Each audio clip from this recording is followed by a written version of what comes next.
Lo Stato finanzia 850 milioni nei prossimi 3 anni per la messa in sicurezza di scuole ed edifici pubblici e lo fa per i comuni italiani che non hanno beneficiato del bando periferie. Non solo, i piccoli comuni potranno contare a partire da quest'anno su un contributo di 10 milioni di euro annui da destinare al finanziamento di interventi diretti alla tutela dell'ambiente e dei beni culturali, alla mitigazione del rischio idrogeologico, alla salvaguardia e alla riqualificazione urbana dei centri storici, alla messa in sicurezza delle infrastrutture stradali e degli istituti scolastici, nonché alla promozione dello sviluppo economico e sociale e all'insegnamento di nuove attività produttive.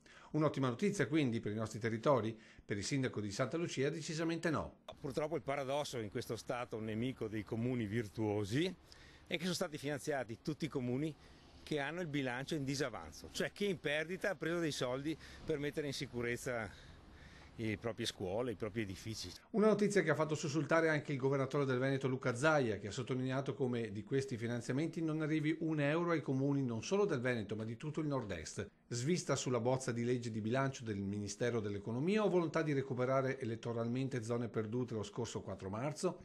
Intanto il governatore sta già sollecitando i parlamentari veneti perché questa norma non venga approvata in aula, avvallando di fatto il principio che vince chi sperpera. C'è un comune, Monteforte del Pino, ha un disavanzo di 11 milioni, ha preso 5 milioni di euro per mettere a posto le scuole.